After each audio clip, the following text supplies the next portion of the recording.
They say like an Oreo and sour cream tastes like cheesecake.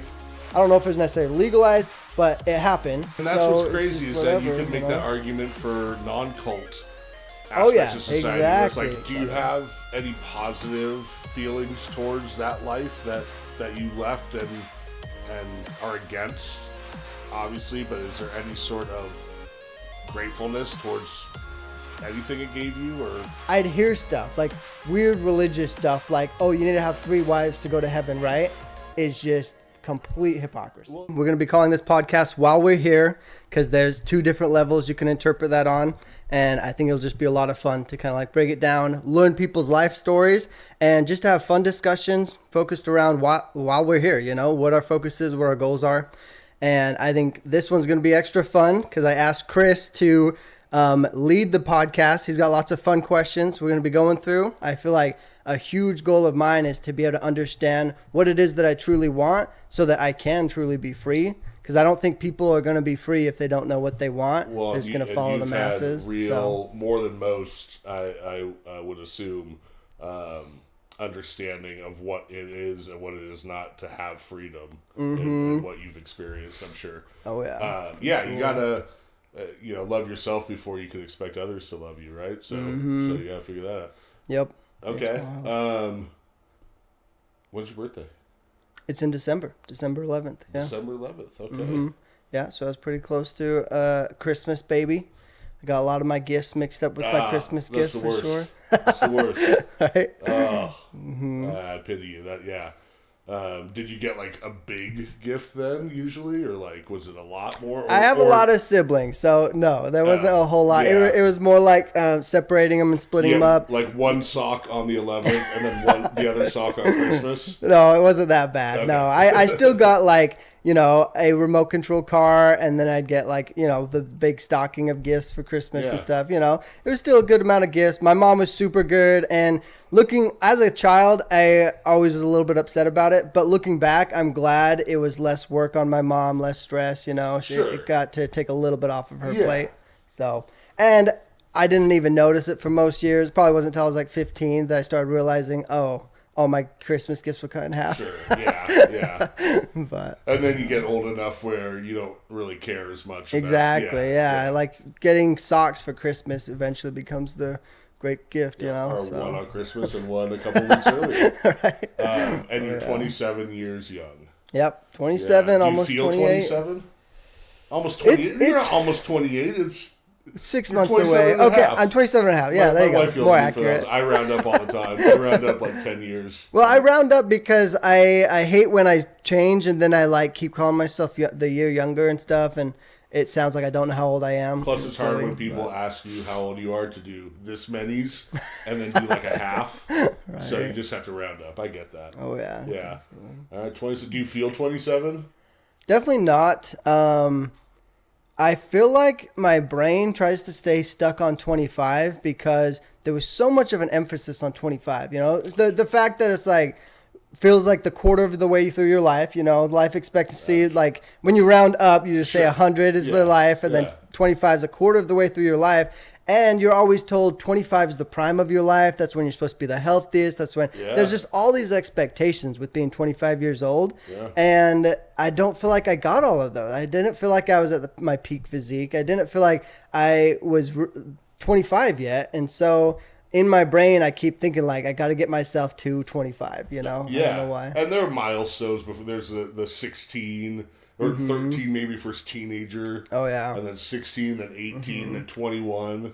And then after that, they kind of, it's like 25 and 30 and then 40, you know, it's like. Oh, yeah. Well, it's like 16 and 18 was huge for me because 16, I got a car. So much freedom came with that, especially from being raised in a cult and trapped all the time. A little bit more freedom. Getting some freedom. And then, at 18, I literally ran away from home. And so I had the world at my fingertips. So many choices and options. Like it was almost overbearing. Yeah. And then after that, nothing really compares. You know, I turned 21 and I didn't even start drinking at 21, so it didn't mean anything. When I turned 25 was the first time I ever had a sip of alcohol. Really? And so I had a little bit of my 21 experience at 25. 5, and then that was it. And so no big milestones other than those. So okay, it's kind of interesting. Okay, But, we're gonna get deeper the further we get on. I want to dive into some of these things. Nice. But for now, what's your favorite color? Blue. Yeah, I know that it originates from when I was young because I was the first boy. So my whole crib and things were all decorated with blue. Yeah. And so I feel like that's where it originated Is there a from. shade Blue of always blue? stands Is it out. like I think sky blue for sure, yeah. Blue. Because I don't know. I feel like it's super common. There's familiarity with it. It kind of like reminds me of younger years and just has a sense of comfort with it and stuff. So you know what else? I always like it. I feel like your eyes are maybe sky blue. Yeah, my eyes are a mix of blue and green. Yeah. So depending on the lighting, then some people tell me I have blue eyes. Some people tell me I have green eyes. So having blue eyes, I love having blue eyes. Us baby blues were great. Are they sensitive? Do you have to wear sunglasses all the time? Oh yeah, definitely. If I'm working outside when I used to do yard work, then if I didn't wear sunglasses, I'd get major migraines. Yeah. So, but it's the curse of having two beautiful peepers. I guess, yeah, an interesting side tangent on that is I've always wondered about people's perception of color because of the fact that everyone's eyes colors are different. So it would make a lot of sense to me that we might see different shades of each color depending on the types of eyes we have. I think in general, what anyone sees, I won't go down a rabbit hole, but what anyone sees is that individual's brain producing a picture that is unique to that person's experience in life. What I'm seeing right now around me is not necessarily reality of what is here. It's what my brain has taught me and has interpreted it as. My brain has not created a picture of what's happening behind me because I'm not looking behind me, Right. So, but I think the how your eyes are pigmented may affect that. Yeah, the craziest mind warp I had of that was somebody, I don't even remember where I heard this, but they were talking about how it is very likely that the color that you associate with blue, your eyes can perceive them as a different color, but you've always associated with blue because everyone calls it blue. So theoretically, you could be seeing blue as green your entire life, but always called it blue. Also, blue like the only color that isn't mentioned in the Bible. Really? I think there's something like that. Don't quote me on that. You may have to cut that out. I think I heard that recently. That it's like it was an invented color, basically. Okay. Because purple was very prominent. It was the color of royalty. It was very hard to get purple coloring, and so only royalty wore that.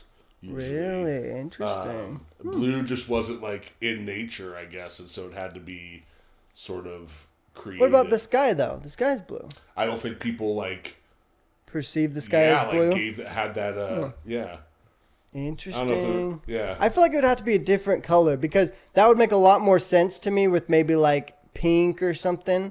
But blue, like the water's blue, the sky. I feel like there's so much really natural. Blue? I guess not really. I guess, but like from an outward, like from a distance, it can look blue. I don't know. I'll look it up. I'll get back to you. I'll let you know if we got to cut that or not. Yeah. Well, even if I'm sure there are certain colors let's just start that rumor. Let's just get more people to read the Bible. Be like, blue is in the Bible. Once they're like, yes, it is. Prove me wrong, and then that gets more people to read the Bible. Okay. Yeah, that's true. What's your favorite number? Do you have a favorite number? Favorite number? I don't think I do. If I did have to have a favorite number, it would be 3, just because of Greek mythology. I really 3's everything. It's everywhere. I liked Greek mythology. Well, because Percy Jackson was my favorite book growing up, and they're all about it, and they have this theory that 3 is like the number of the gods because it's like it makes a triangle and it's like has this significance, and it was just a cool idea behind it. So I was like, yeah, I like that. I think it's a cool how old story. Jesus was when he died? He was like 30, I think, right? 33. Really? Yeah. Wow. Yeah. So young. 3. I know. So much promise. 3 is very present in every culture and religion and everything. I think it's a very power number. Yeah, because there's also like that whole Trinity thing, right? Which is 3. Whole Trinity thing, yeah. The God and the Holy Ghost and all that. Yeah, Father, Son, Holy Ghost. Oh yeah, there you go. Yeah. Nice. Well, that's all the questions. No, I'm just kidding. Great question. What's your dream car? Oh man. If you could have any car you wanted. I got it mixed up a lot, but it's definitely a Lexus, and I can't remember if it's the Lexus X or S, but it's the one that's a coupe. Okay. 2 doors. It's a sports car. It's got like a V6 or V8 engine in it, and it just looks so sleek, super nice. I looked up a few specs as well, and they're super nice, really good. The glass is like really good sound quality, so you can be like going 80 down the highway and you barely hear anything on the outside. It's super nice. This is nice. What color? Probably just either a gray or black. Okay. I like the sleek, like Batmobile style looking. For sure. That thing is pretty cool. Well, I hope you get one day. Yeah, they're surprisingly affordable. I mean, not compared to Honda. I drive a Honda right now. It's the most like bang for your buck, and it still looks really nice. You can get some really cool Hondas. But yeah, if I can save up, if I'm ever driving a nice Lexus, I've made it in life. Yeah. So yeah, one of the many you have parked in the garage. Do you have a favorite animal? I had a pet falcon when I was younger. I thought that was really cool. You can't just casually be like, oh, yeah, I mean, I guess the pet falcon. You had a pet falcon? Yeah, birds are cool. Birds are awesome. Yeah. I've always been attracted to them, and so I would catch them out in the wild and kept them as pets. I had a pet falcon at one time. Falcon? It was really hard. I had help from one of my older half-brothers. We rigged up this little cage and put a mouse in it. Okay. And the cage had these ways of when they would try to get the mouse, they would trap their claws onto it. And so we literally drove around this camping site that's just out in the boonies and waited till we saw a hawk just flying around. We followed the hawk until it landed. And then we throw the little cage out, drive further enough away to still watch it, but not like scare away the bird.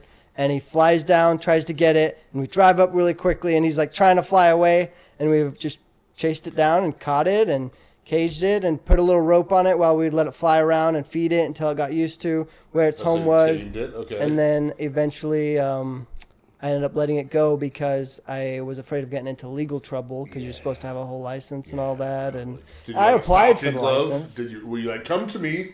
And it would fly down and land on my your arm? My half brother did. I had a rigged up little like basically snow what is it called? Just snow gloves. Oh, yeah. But like I added cloth to it and made it extra thick and stuff. But it was just a rigged up one. Did you name him?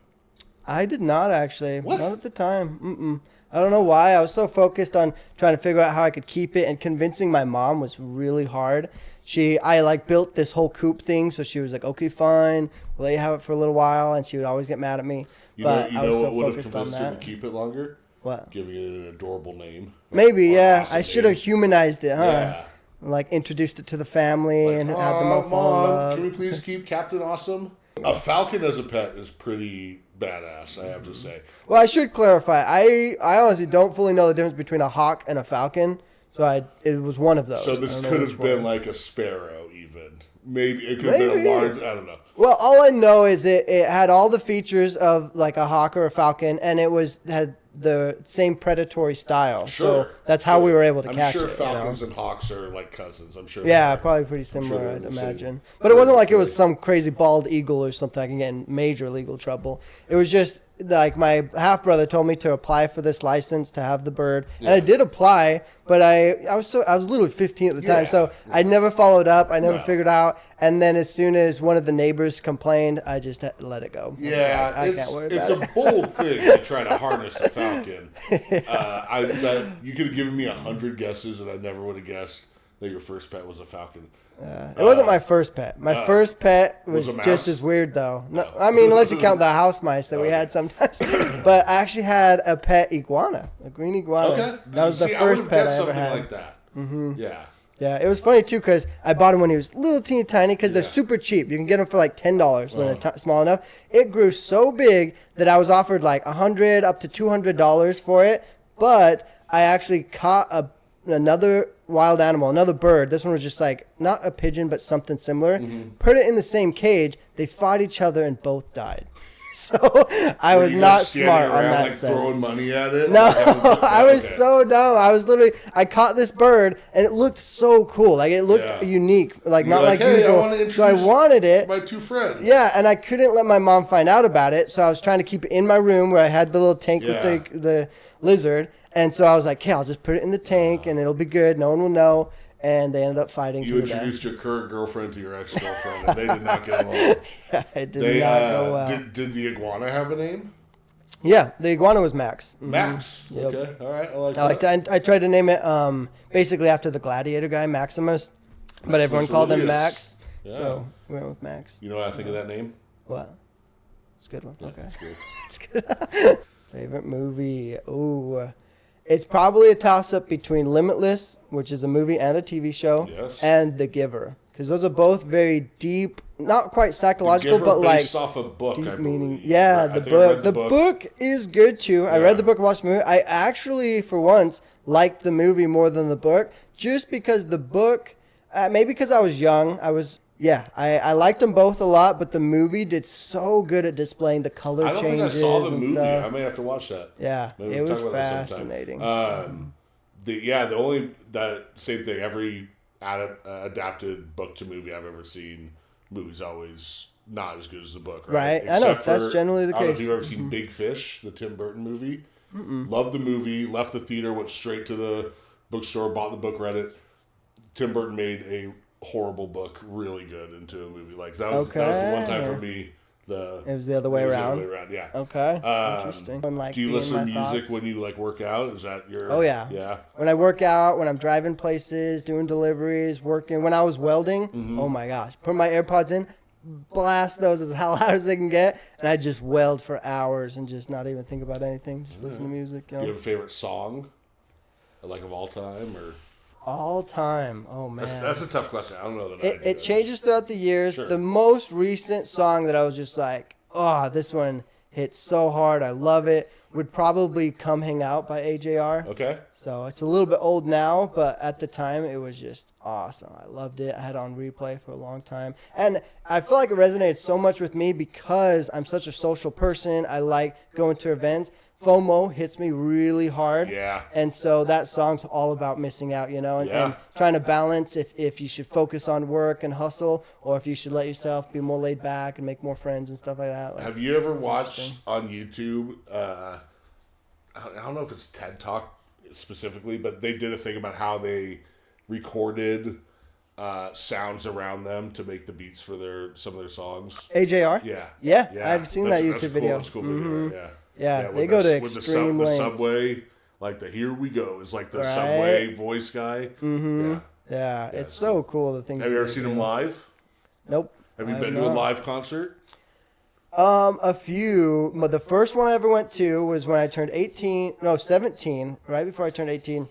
I got permission from my mom to finally go to an R5 concert because I feel like in the order cult that I grew up in, they're really against going to a lot of concerts and stuff. They very limitedly will sometimes allow them, and people go, of course, without permission. But I had the hardest time getting permission from my parents until R5 was this band I liked, and the main person started on Disney Channel. Okay. So my mom saw him and thought of him as like not. As negatively influential. Exactly, yeah, just as more of a positive not paying influence. attention to the Christina Aguilera's, Miley Cyrus's, Sabrina Carpenter's, Ariana Grande, all the other Disney all people those other devil worshippers who turn into heathens. Because music is a huge thing. The cult is always like, they're going to use music to influence you and brainwash you because that's probably exactly what they would try to do, So that's what they think about. Yeah. But I finally got permission to go to that R5 one. And then as soon as I left, I went to a few other concerts such as NF. I've been to one of his and it was awesome. He is a great performer. It was super fun. I'm going to listen to some R5 and NF. Are there AJR? You just like bands with initials and just letters and numbers, huh? I mean, a lot of them. Most of them are. I don't feel like E40, REM. There's got to be like Post Malone. I mean, he's goes by Posty. Yeah. So that one's a full name. Against the Current is a band that has a full name. They probably abbreviate it too, though. I just don't know their abbreviation. ATC? Something like that, probably, yeah. ATC. Against the Current. Yeah. I don't know a lot of those bands. I'll have to listen to them. Yeah, newer generation. My dad used to say, it's just banging noise. I don't like this music. Your dad sounds like a real awesome guy. And with that, let's segue. Let's go back. So I know you've talked on microphone, on internet a lot, on A&E, about your first 18 years of your life. Right. Mm-hmm. In this interview, I know some, I don't know a lot. Okay. What would you say in the who you are sort of thing? What would you say were the watershed milestone takeaways from your childhood? Like what are the real big points that still stick with you, that you try to impress upon people?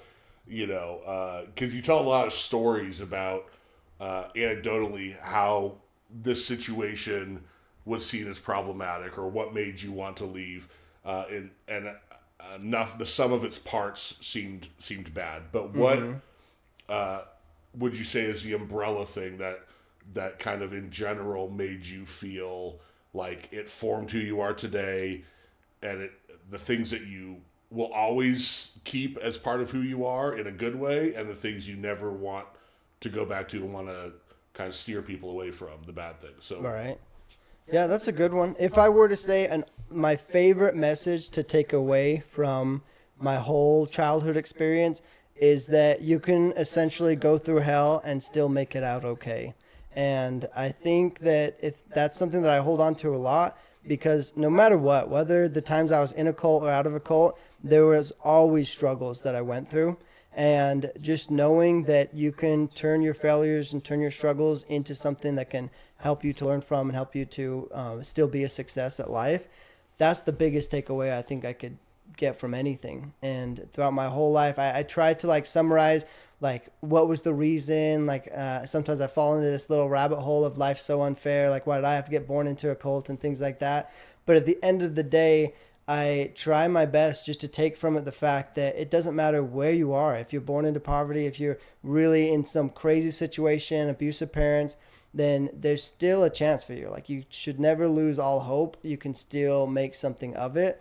And most people that go through that stuff, it sounds weird to say it, but we use a lot of dark humor and we surprisingly still laugh. We still have a good time. And it's not that long lasting of an impact. Like it doesn't affect us forever and ruin our lives, you know? It's just something that, yeah, it's a part of our history, so it's always going to be there. But the way we we decide to move forward from it is really what affects what we're going to become in the long run. When you're younger, time goes slower too. Oh yeah. You know, when you're 7 years old, you've only experienced 7 Christmases, 7 summers, so those are more special, and they have more impact, and so good and bad moments oftentimes are more impactful when we're younger because of that. It seems like. What are you talk a lot about cults? What are the stereotypes or impressions you find that people have about them that are true and are not? Okay. I think just a big problem most people have just in general is that they always assume and umbrella over the whole thing. Whereas, especially growing up in it and being a cult member as a young child myself, like it's so easy for me to be like, no, just because I was in a cult doesn't mean I was a cult-like person, you know? And growing up in it, it's so easy to be like, no, I was in the cult. I saw who was cult-like, who was weird, who was controlling, who was abusive, who wasn't, who was good people, and who was this and that, you know? But so many other people, whenever they talk about religions or groups or cults, then it's just, oh, this cult is all this way. Everyone's that. It's all just that. And it's like, yeah, to simplify things, sure, because like for an organization point, it's a lot easier to just, yeah, the LDS church is this way, the FLDS church group is this way, you know, and with those titles, some are cults, some are religions. And even though if you really get into the nitty picky, they all blur together. Yeah. They all could be considered religions. They all could probably be considered cults. And it's like so many people, and it's just for the sake of organization. I'm not saying this is a bad thing or a good thing. It's just that so many people, they want to simplify their interpretation of life and organizations that it's so easy to just say, okay, all these people this way, all these people that way. Yeah. And so it's like, if there were one thing I would encourage people to try and do is to just not be so assumptive, I guess, and to understand that it's like there's variety anywhere you go. And so do you get? I assume that you get people who are kind of like standoffish or weirded out because you're very open about it. I feel like a lot of people would kind of tiptoe around their past and be like, I don't want to talk about it, or it's not who I am, move on. But you wear it on your sleeve a lot. Do you find that helps sort of break down like assumptions or expectations, or does it help you cope with it better, or is it why was your approach after leaving to continue to talk about it and put it out there and talk about your experiences with it? I think that also comes from a selfish point of view, because I was just the type of person that just didn't care. If someone was going to be falsely judge me and be like, oh, you came from a cult, you're probably going to, believe in polygamy or be weird or whatever, then it's like, I didn't want to talk to that person anyways. I was just so, I don't know where it came from, but like there were times in my life where I was way more confident than I even had a right to be at times. Yeah. And so when I first left, there was just this strange surge of confidence and just clarity. Like, I guess I can't call it clarity because I still was confused about my beliefs and what I wanted, but I always assumed everyone was going to be nice and no one was going to judge me harshly. And so there was just this lack of care. I didn't worry. I didn't stress about the nitpicky little things. And I literally just said whatever I wanted to. And I wanted to talk about my cult stuff because I was a little bit selfish. I was like, I want to talk about me. This is my story, whatever, Really. Exactly. I wasn't going to talk about finances because I didn't know anything. But you're also sheltered. You're also kind of sheltered from a lot of outside experiences. Right. A lot of stuff withheld from you that other people growing up is just second nature to. So you almost at 18 had this childlike whole world ahead of you to experience with no ramifications or fear or anything of that. Right. And that was kind of the natural progression of the conversation, because all I had was what I would consider a skill of talking to people. Now, I wasn't super good at guiding the narrative or choosing what topic. It was just, I was always open and would walk up to people, and it was super easy for me to talk to people. And so the natural course of things is like, as a conversation starts, like you said, I didn't have a lot of vocabulary, a lot of things to talk about. So naturally, eventually, once they're asking questions, it would just lead to, well, I know my life story. If you want something interesting to talk about, I can go on for hours about this. And like, that's where it would naturally, a lot of the conversations would just naturally go there. So. I don't know a lot about cults or your cult. I know when we have talked or what I've seen from what is, would you say some of the biggest differences between how you were raised and how I was raised, aside from the obvious like religious implications of everything, just in socializing and everything like that? Do you feel like you got a good education? Do you feel like you got a good exposure to the arts? Do you feel like family was stronger in your setting than you see and how other people were raised? Like, what are some of the differences that you've noticed now that you've seen both sides of it? Well, I would definitely relate it to families with strict religious parents, because that's probably the closest common thing to relate it to that's just a lot of people know about. I think the biggest difference is the secrecy.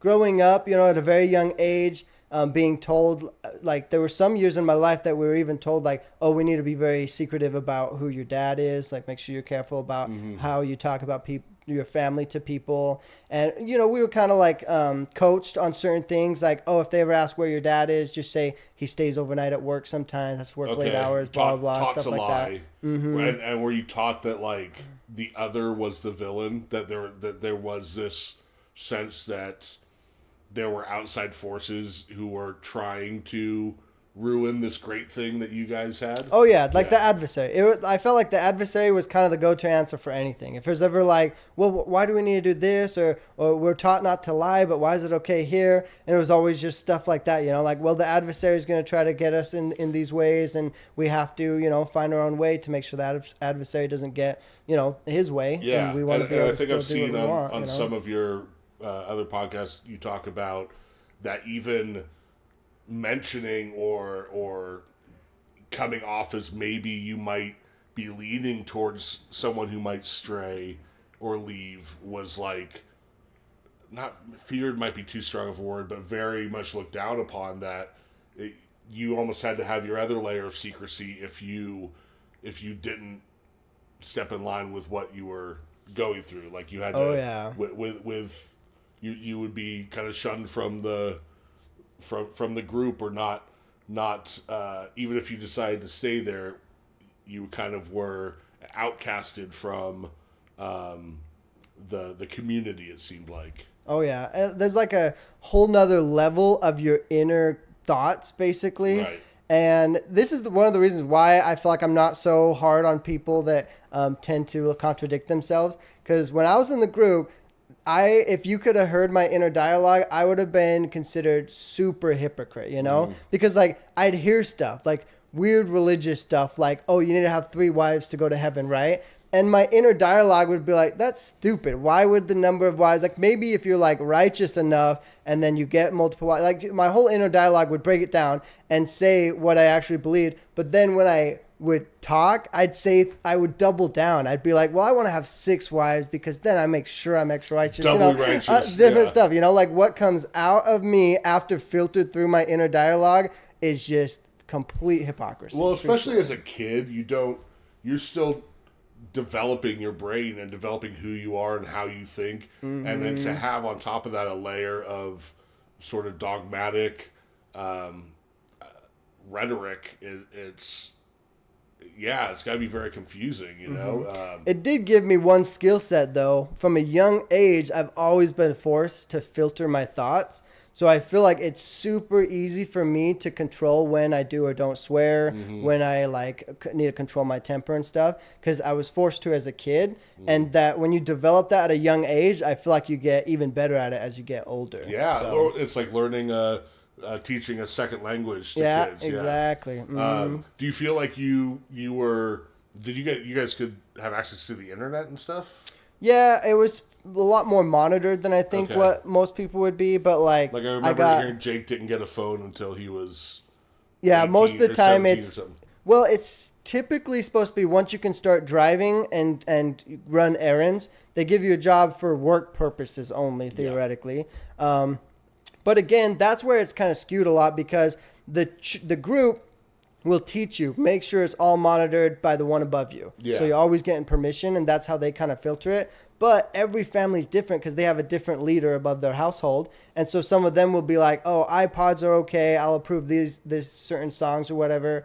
And then other families will approve other things, you know? Yeah. So it's like, it does vary on that. But one thing that is common in all of them, no matter what, the teenagers would always try to find workarounds. And there were so many like secretive passing of songs and MP3 players and getting things around and stuff. So it's not too different from other teenagers growing. Like, oh yeah, you always find a way for sure. Yeah, yeah. And what is your relationship like now with your family? I mean, I know there are some who are out of the order that you're very close with, but. Yeah, the ones that are out, there's like an extra strong bond for sure, because we feel like we can relate on a deeper level because we've gone through the same much, and we've also gone through that crazy life experience of leaving. Trauma bonding. Yeah, which is a whole nother level of like, I can relate to you because I know what that feels like. Yeah. You've experienced it now. And we both grew up with the same crazy parents. So like our communication's a lot more to the point. We understand each other really well. So I feel like there's just a much greater trust. For example, like this is one thing that I find fascinating, and I didn't realize it was that strange until I shared it with other people. There's been multiple times where we've borrowed money from each other in the thousands of dollars. The biggest amount probably around like 20 grand, which is a lot. And I feel like most people would not trust that, even with their own siblings. Yeah. But with the siblings of mine that have left, I've seen multiple times us borrowing and sharing and transferring money to each other with just that understanding that it's like there's this some deeper level of trust and understanding that like, because we've gone through all these things, we just know we can count on each other. Do you have any positive feelings towards that life that you left and are against, obviously, but is there any sort of gratefulness towards anything it gave you, or? Oh yeah, 100%. That's another thing. And people assume just because I was raised in a cult, I hate anything and everything to do with them. And that's not true at all. I would still consider to this day that I still have friendships with people that are still in the group, still consider them members. I'm clearly advocating and against, that whole having plural wives and marrying underage and child abuse and things like that for sure. But when it comes to the generalized things like the work ethic, I of course don't like that they take advantage of their members and slowly like siphon the money away from them. But I do think it is a little bit of forcing them to work at a young age and being very demanding on making them have really strong work ethics.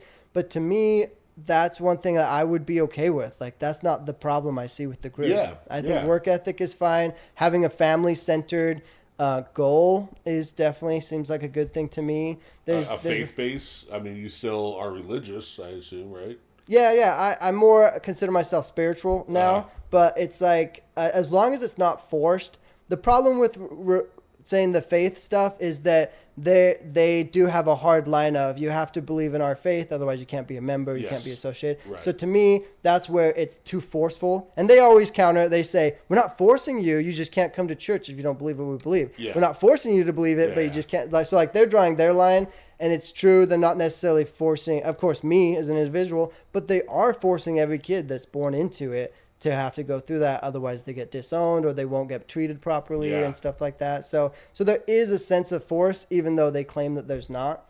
But the weird thing about that is it is technically only with their own people. So it's kind of like, to me, I think of it as like a different country because they're their own organization, right? Yeah. So if they were on an island in Hawaii and for some reason Hawaii was like, we want all Hawaiians to be mandated to get a job at 14 years old, I'd be like, that's your own people. Like, if all your people agree on that, sure. Like, if that's going to be traumatizing to your kids will suffer, but, like, you're going to be the one putting that pain and that strife on your own kids. So, like, that's, to me, that's such their own problem, you know? It's so weird to be, like, trying to want them to change, and they're trying to hurt themselves, you know? I feel like I want them to help each other and be nicer to each other. And they're like, no, I want to be mean to myself. And it's just like, so weird to have a counter with that, you know? Yeah. It's wild, but I don't know. It's interesting. And there's deeper levels, you know. One side of that would be, they're probably just brainwashed and think that that's what they want, when really reality, they're probably being like coerced into saying that. Yeah. But there's the other side too. Like, maybe they really do want that. And that's so what's crazy is that you can make that argument for non-cult aspects of society. Exactly. Where it's like you're brainwashed. You've been conditioned to think that. You've been and that's dangerous too. You know, that's sure, but a lot of people are also like, no, I know what I know, and I know the factors that. And I know the pros and cons of it, but I still think that this is the life I want to live, and that, So that definitely, to me, it makes me think of the assisted unaliving whatever program, right? Because for that, I heard, I don't even know if this is true, but I saw a post saying some state was one of the first ones to allow it for one really old couple or something. Okay. And so they got assistance in doing all that because they were old enough and there wasn't enough people in that state to fight it or whatever. It wasn't, I don't know if it was necessarily legalized, but it happened. And they're kind of saying that it should be legalized because there are certain situations where it's a good thing, it can be helpful, yada, yada. Euthanasia is the term for it, where you can ideally not get probably flagged. The more proper word for it or something. Okay. But and it's funny that unaliving is illegal. Right? Because it's like, when you get a handcuff. Exactly. That's where you know it just like some of the things just don't fully make sense. I think the legality of it is they don't want to encourage it as an easy, as a... as like too common of a thing or something? Yes, right? And so if you illegalize it, then you're making it illegal for anyone to assist with it as well. And who knows what sort of... talking about cults, there's a lot of where you're convinced that is that is the thing that you want to do, right? And they're like, yeah, that's what I want to do. But think about this for a second, because I've thought a lot about all this kind of stuff. Just imagine how weird it was if you were supposed to be like the governing government, and there was this family, you know, this mom with 2 kids, and they were all just going to take this Kool-Aid, and they're just in their house, and they're doing it, and like somehow you know about it, I guess, because you're the government, but it's like, you're supposed to go in there, stop the mother of these children, who is supposed to be the only one in the world that cares about these kids, you know, the one that is supposed to love them the most, you know, and she is the one choosing to end their lives. Like, that is just so crazy to think that we live in a world where that could be an actual thing to have to deal with. Well, and I'm sure you would hear the argument that I'm their mother. It's me and then the government. Like, it's and you always hear, I brought you into this world. I could take you out. It's like people obviously think that, and it's like that's definitely not a good mindset to have. Do physical fights happen in the? Or like fist fights happen? Not super often, but more than you would think, with it being supposedly a religious organization, and they're supposedly Christ-centered, even though they basically never talk about Christ himself. And they put on this face, and they're always acting as if they're holy, humble people. They never want conflict. They even will talk in like a voice that like they're peaceful and stuff, you know. But behind that is very aggressive. It's very easy to set them off for sure. Yes. And so if you're willing to press their buttons, they will get mad. And I'm not a person to do that. I've gotten my dad mad enough to yell for sure, but never aggressive enough to like throw me against a wall. Whereas some of my half siblings, I've been told of times where they've gotten hit by him, where they've gotten pinned up against a wall, when they've gotten thrown around and stuff. Even my sister, and that's what's the worst about uncontrolled anger. Because to me, it's like when I heard my half brother got beat up by my dad, I was like, whatever, he's the same size as my dad. I didn't think it was a big deal. But then when I heard my sister got beat up by it, it was like, whoa, he can't even control it around this tiny little 80-pound girl. Like, holy smokes. And he's this 200-pound beast. Like, how can he not control that? That's messed up. You know, I'd say,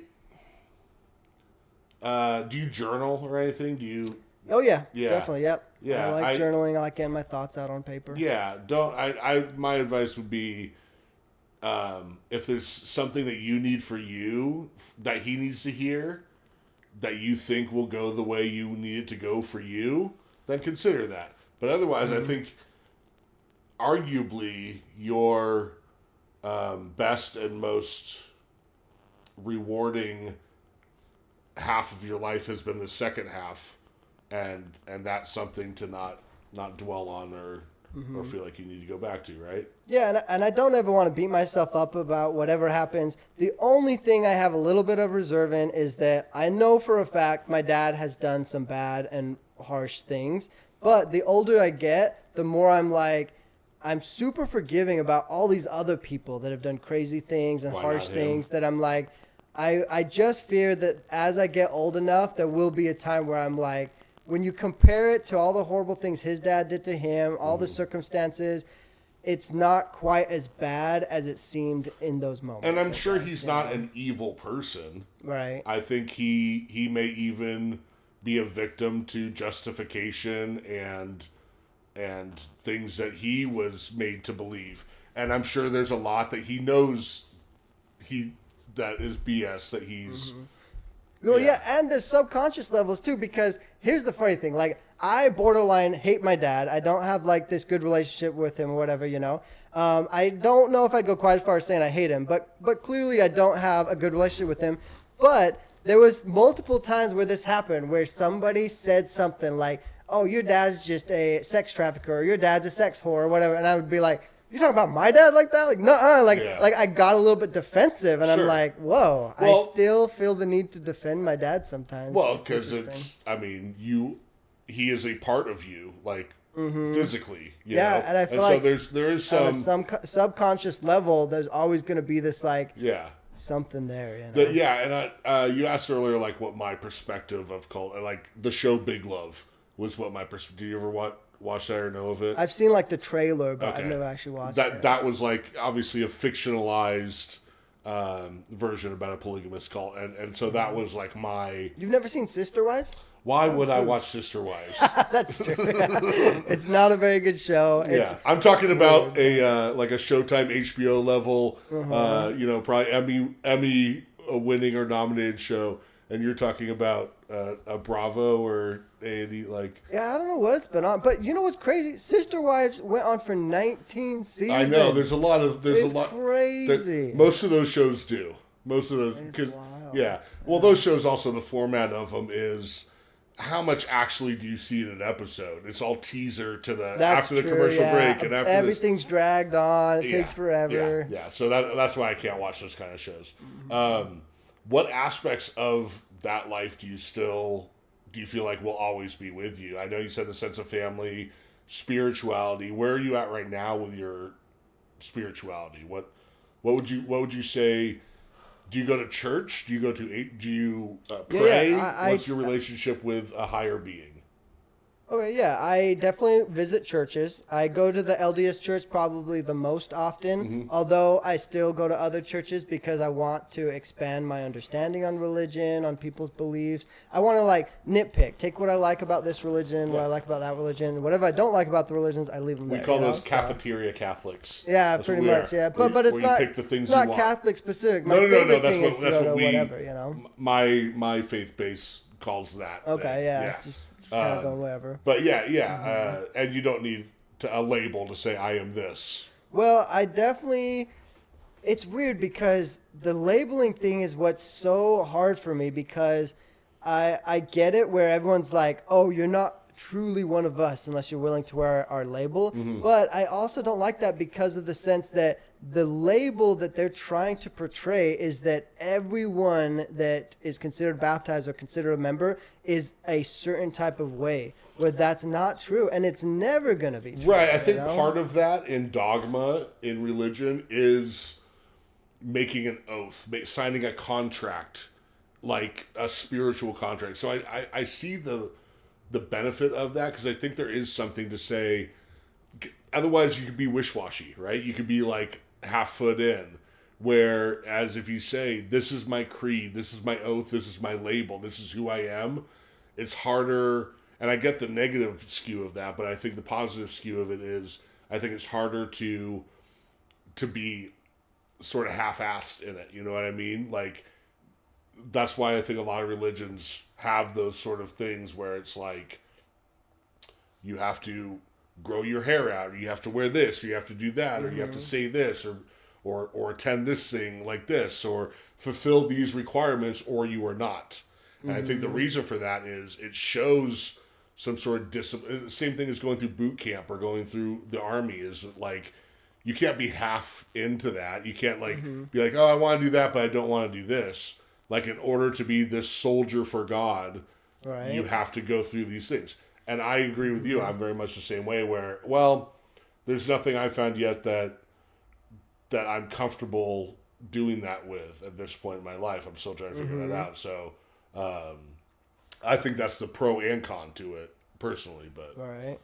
But it's also just a little bit weird that it's like the leaders get to say what that grand saying is, what the exact wording is, where it's like, then you're just putting full trust in that leader. Whereas if I were to choose the wording of what my moral beliefs are, I would tweak a few words. I would change a few things because that's the way I interpret it. That's the way I live my life.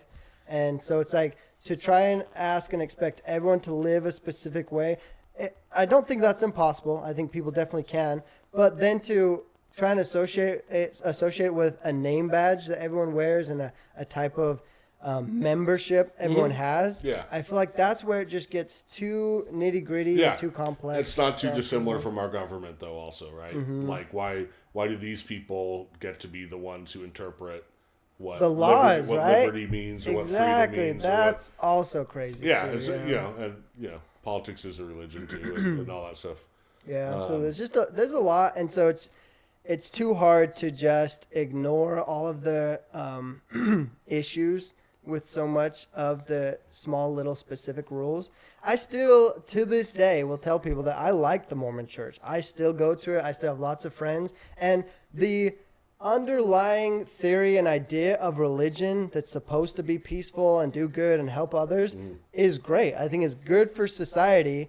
It's a problem though when it becomes so nitpicky and so like Weaponized. borderline forced Yeah. and used as a manipulative way that I have a hard time being fully taking upon any religion and associating it with myself. Yeah. Definition or idea of success look like to you? What is the opposite of that? What is I will be happy if ... Okay, yeah. Let me put it this way. This is my favorite definition of success that I've heard. They said success is striving for something and achieving it. So whatever you put your mind to and you're able to accomplish it and get to it, that is a great definition of success. Okay, yeah. And if you can continually do that and you're getting growth out of it and monetary growth, the ambiguity in that's that for me comes great. with what is the something that if the something is a tangible goal, a just black and white. I want to be able to run a mile in 3 minutes. Mm-hmm.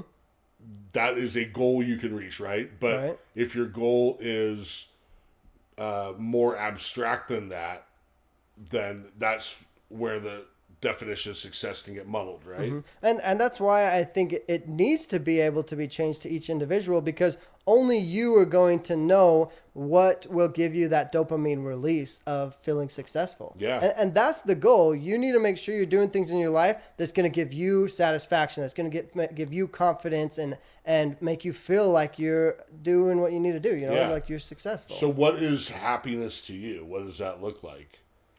Happiness, I think, just in a very simple way, it's the byproduct of achieving your goals and living a life that you actually want to live. Okay. I feel like, but I don't know. I So think you it's don't also think- emotional. So changes. could you be a failure and happy?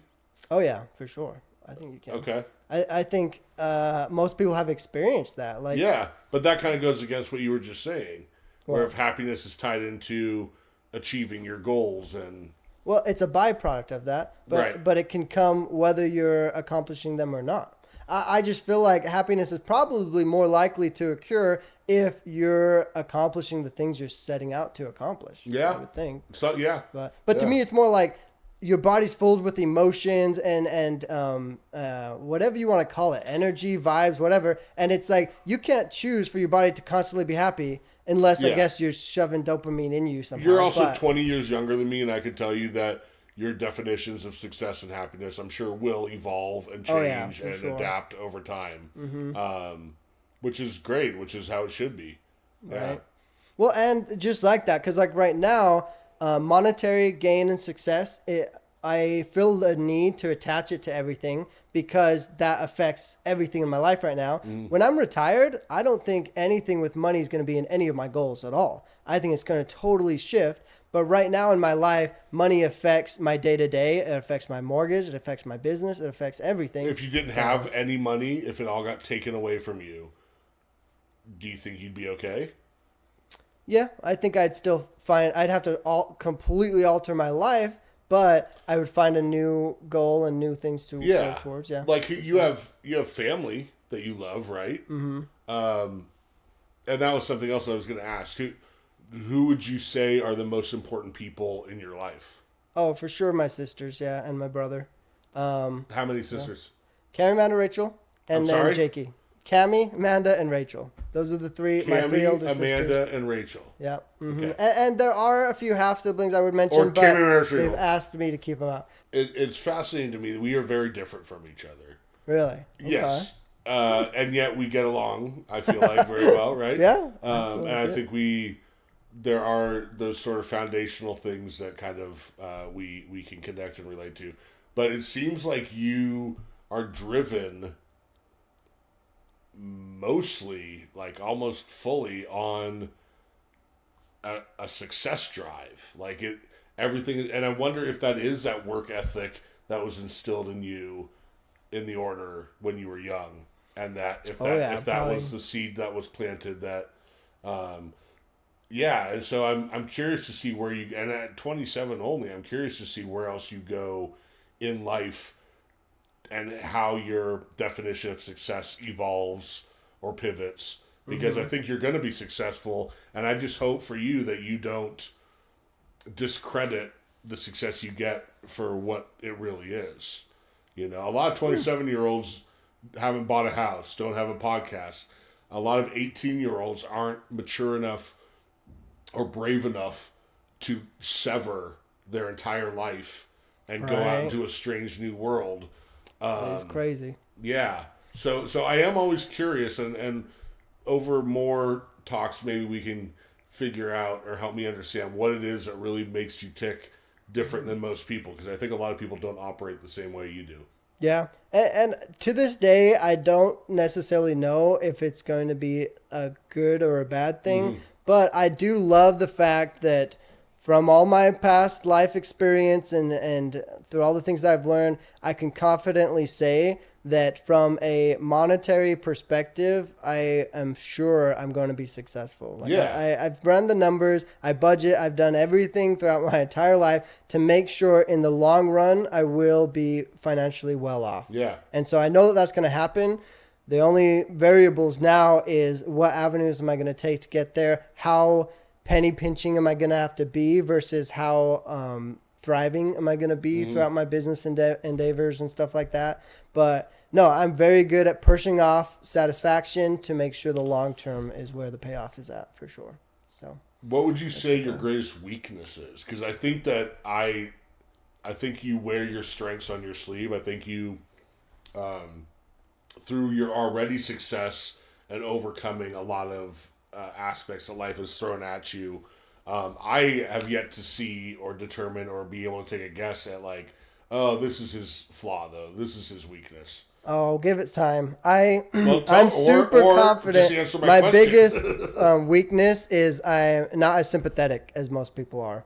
I feel like I'm very blunt of a person, and I can, if people ask for constructive criticism, I can rip them apart, and it doesn't faze me. And it's like, it used to scare me because my sister and I used to always talk about signs of a psychopath. Oh, yeah. And this is a huge one. And so I used to always be like, damn, I know I have that. And it scares me. But there's plenty of signs of a psychopath that I don't have. So it doesn't scare me as much. But I just know that I'm not very sympathetic to a lot of people because I feel like most situations people have been in, I want to put the blame on like the person going through it in hopes that it will help them to get over it, you know? Because like Alex Hormozy has said, I love his quote where he's like, anyone that's been raised by horrible parents, had, you know, alcoholic or abusive parents or maybe raised in an impoverished place, you have every excuse not to be successful, 100%.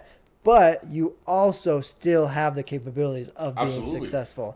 Some of the people I follow in the comedy world, there's one in particular. His dad was stabbed to death by a pimp, or was a pimp and was stabbed to death by another pimp, and his mother died of a heroin overdose. And that was the house he grew up in New Jersey, and he now owns a comedy network. He runs arguably the biggest comedy festival in the country every year. See, that is so cool. And you see those who are born with a silver spoon go the other way and become drug addicts or criminals or not having any drive. So yes, everyone's capable of everything. And I think us people on, in the lower income driving and working our way up, we need to be more open and honest with each other because I don't think the super wealthy people are telling the truth. I truly, it makes more sense that they're keeping to themselves and they probably tell each other, wealth tips and help. I don't think anybody's telling the truth. Yeah, it's very likely. But for us that are going through it, the ones that are literally on that path of striving to become more successful and more financially independent and all that I feel like is the time for us to really come together and be blunt with each other and be real and tell us what it's going to take to get there, Yeah. Because I don't think the soft, gentle parenting way is going to get us to that success. But at the end of the day, you also don't need it. So I'm not telling people oh, you have to do this, you have to do that. But if you want to be successful, there's going to be some things you find out about it that you're not going to love. It's not going to be sunshine and rainbows. Not going to be a piece of cake. Yeah. And I think that's okay. We've become a soft society. Exactly. Yes, and we need more people to be okay with telling those harsh truths. I think, to your point of what you see as a weakness, I can see how someone would see it that way, and I might even see it that way. I don't know. I think there is something to be said. You can be sympathetic and pragmatic and blunt and tell people what they need to hear. You don't have to be empathetic, meaning that you understand what they're going through, but you can show like, okay, that must be tough, but bolster up the other things. Well, also, I'm a decent actor. I know how to, sympathize with somebody when they need it, I can totally do that. Sorry, but, I'm just checking off the point 2 of signs of a psychopath on my thing. Right. Okay, yep. What else? That's so funny. just so we're clear, you used to feed baby mice to to my birds of pet prey. hawk, yeah. You lack sympathy. Uh-huh. You're good at acting and pretending to be something you're not. Yeah. Just wanted. True. No. Yeah. All true facts. It's funny. What profession other than your own would you like to attempt? Dude, so many. Like, if I had some sort of power, I would love to experience all the careers. In a perfect world. All of them? Okay, not all of them, but a lot of them. Because in a perfect world, I literally thought about this. If I could snap my fingers and like Monday, I was a fireman. Tuesday, I was a doctor. Wednesday, I was a lawyer. I would do that. Because I think it would be so cool to have the variety, to have a new full-on world of experience and stuff to discover and to do every single day. I think that would be the coolest thing ever. That's awesome. Yep. And I think it has something to do with my ADHD. You can identify as whatever you want to, so you could probably just show up to those places and say you're a fireman. And they have I to some degree attempted that because when I was just working as many hours as I could, I had 3 different jobs that I'd go to. And, I'd work one job Tuesday, Wednesday, Thursday, another job. Why don't Friday, you do that Sunday, podcast? whatever, Where you go and volunteer at different jobs for a day. Yeah, that could be pretty cool. The problem with that is whenever you bring a camera into an establishment, it's so much more complicated than having people come to the camera. Sure, you establish it beforehand, but, I'm just saying, while we're here. Yeah, while we're here. Yeah, what profession would you not want to do? I mean, I've seen some posts about these horrible sewer jobs that seem pretty rough. Yeah. Definitely would not enjoy that. A lot of outside jobs would be fun for like a couple weeks or like in the summer, but I feel like the majority of the year having to consistently be outside for your job would be pretty hard. I saw this when I was at trivia the other night. One of the screens had this question: would you rather have to work in extreme heat or extreme cold? Whoa, that is a good question. Tough, Probably right? extreme cold because you can Get vary more things. You can bring a little heater with you. You can put on Or if more you're layers. working hard, You can get your blood rushing more. In the heat, you can only take off so much clothes, and you can't do Heat much sucks. more than to work less so you don't overheat, kind of, or something. I agree with you. That'd be tough. And finally, Okay, what? Derek Eskelgret. If I'm trying to do my James Lipton impression, you would get. I'm nailing it if you ever saw him. If heaven exists, what would you like to hear God say when you arrive at the pearly gates? That'd be a good thing for him to say. You show up and he goes, You're not supposed to be here. To be honest, it would just bring a lot of relief to hear him say something along the lines of, like, you did a good job and, like, don't stress about it, Like, it's not...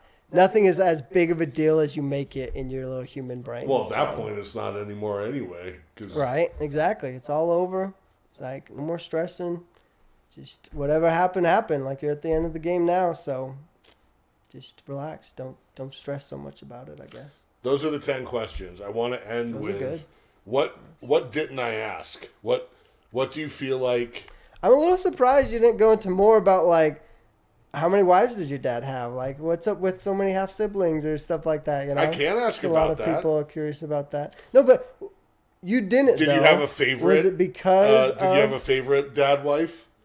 Did you like some of his obviously wives? mine. That's gonna happen. That's now. She's the one that raised me. Like. What were you gonna say? Sorry.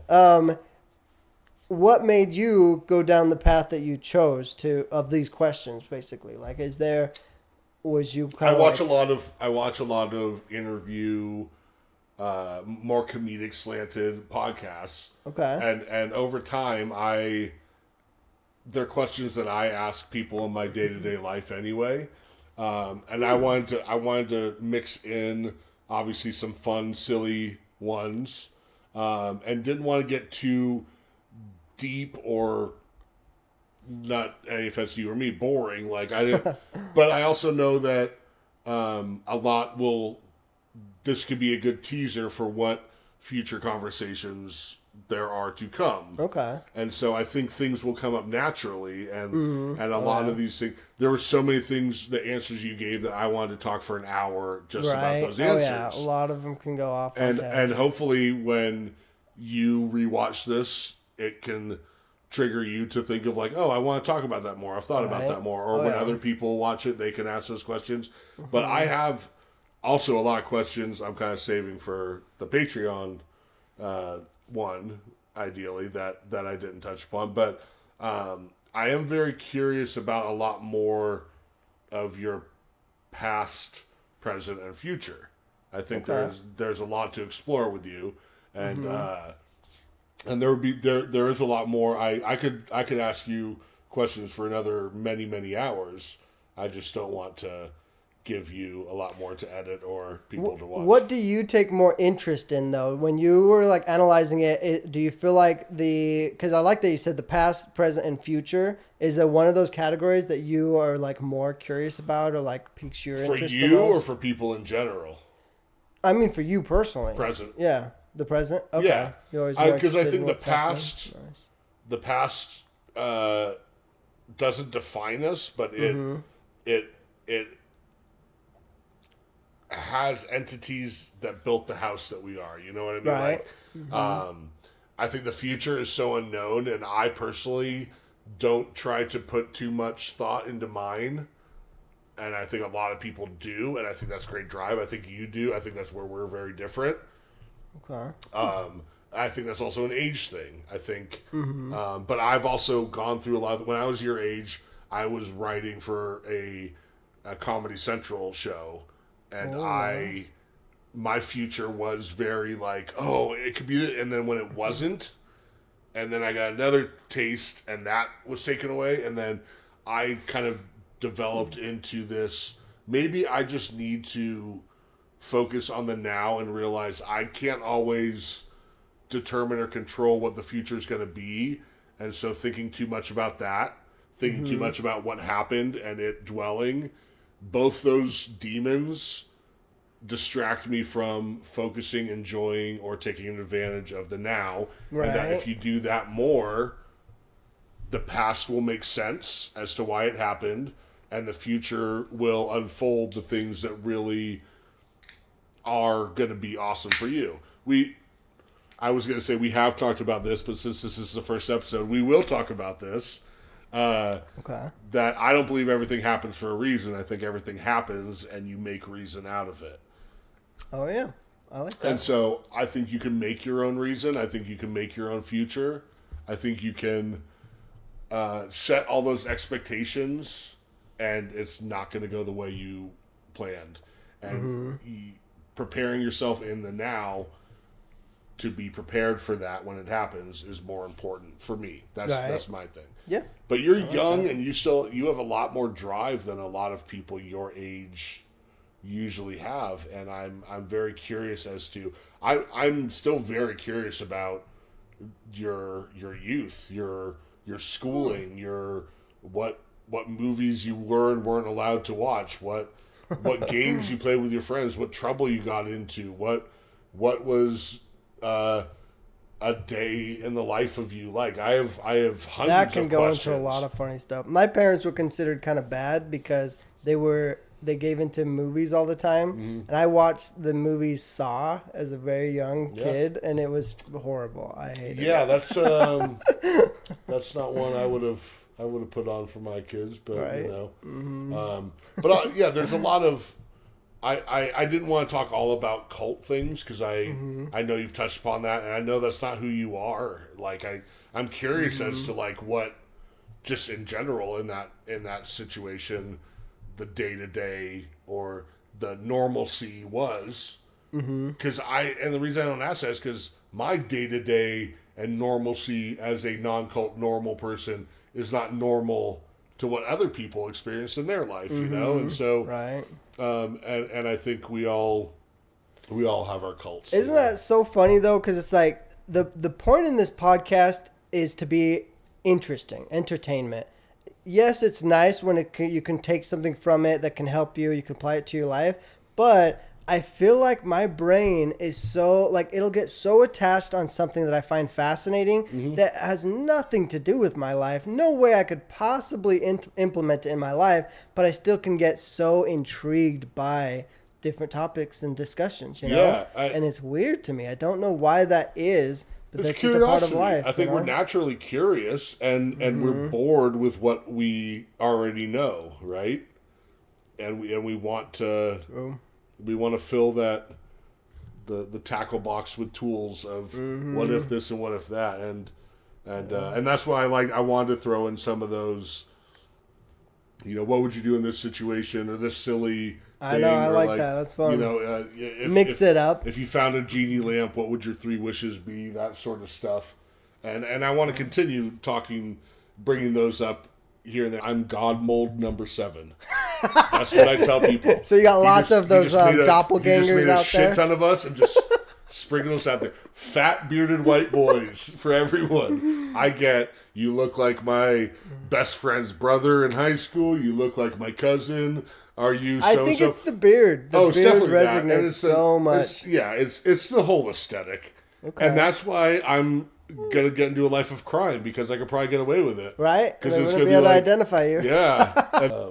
Yeah, I look a lot like I get sent pictures all the time of like, hey, I saw you today, and some of them are flattering and some are very offensive. We are talking about doing a second part of this at least, where we get more into the how would you describe what the second part is? So this one's probably going to go on YouTube, on the YouTube channel, and then we'll definitely do a Patreon exclusive where just no filters. You know, you don't have to think about if saying unalived or other words will mess with the algorithm or get me demonetized.